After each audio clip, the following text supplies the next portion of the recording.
একটা বিজেপির বিচারালয়, বিজেপি যেটাকে বসে বিচার করে রাজনৈতিক বিচার, বিজেপি ফিল করলে বেল, অন্য কেউ ফিল করলে জেল। আমি এই সভা থেকে 5ই মে 2022 ক্যাবিনেটে যারা উপস্থিত ছিল তাদেরকে অবিলম্বে সিবিআই কাস্টডিতে নেওয়ার দাবি করি।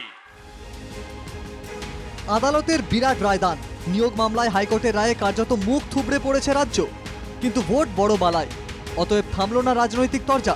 প্রচার সভা থেকেই এসএসসি মামলায় রায় নিয়ে সুর চড়ালেন তৃণমূল সুপ্রিমো। শীর্ষ আদালতে যাবে রাজ্য, মন্তব্য মমতার। আমি এদের বলি, বোমা ফাটাবেন, বোমা। কি বোমা?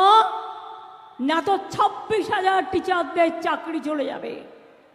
আমিও বলে রাখি, আমরাও লড়ে যাব, লড়াই করব।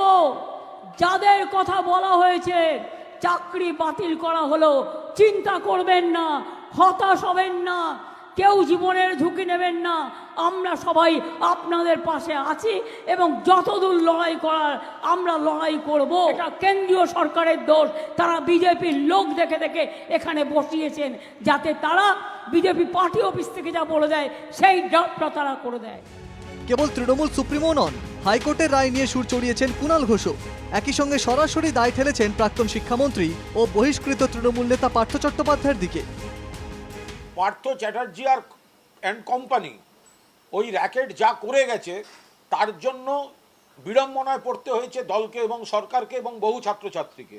এটা অস্বীকার করার কোনো জায়গা নেই। রায়ের মধ্যে অভিজিৎ গঙ্গোপাধ্যায়ের উত্তরসূরিদের কোনো ছায়া আছে কিনা, অভিজিৎ গঙ্গোপাধ্যায় যে পথে গেছেন হাইকোর্টে ওয়েটিং লিস্টে সেরকমও কেউ আছেন কিনা, এই প্রশ্নটাও।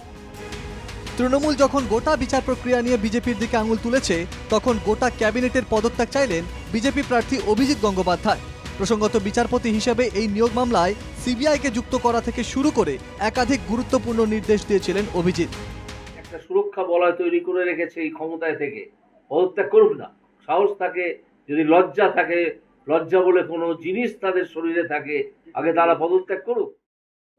অবশ্যই ক্যাবিনেট তো সামগ্রিক দায়িত্বশীল হিসেবে কাজ করে, সামগ্রিকভাবে ক্যাবিনেট যুক্ত।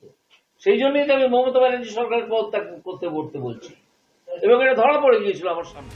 ক্যাবিনেট বাতিলের দাবি তুলেছেন বিরোধী দলনেতা শুভেন্দু অধিকারীও। সুপার নিউমেরিক পোস্ট আপনাদের বাংলা করলে বুঝায়, বাড়তি পোস্ট ক্রিয়েশন যারা করেছে তাদেরকে সিবিআই কাস্টডিতে নিতে বলেছে। বাড়তি পোস্ট চোরেদেরকে রেগুলারাইজ করার জন্য কে করেছে? মমতা ব্যানার্জি করেছে।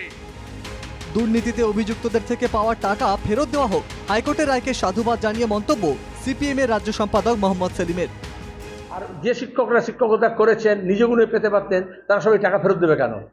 তাই যে পার্থ চ্যাটার্জির কাছ থেকে যে এত টাকা বেরোলো, ও তো শিক্ষক নিয়োগের দুর্নীতি থেকে, তৃণমূল অন্য নেতাদের কাছ থেকে যা বেরোলো, সেই টাকাগুলো গভর্নমেন্ট ফেরত দিক। ভোটের আবহে নিয়োগ মামলায় রাজনৈতিক তরজা তুঙ্গে। Bureau report, NKTV Bangla.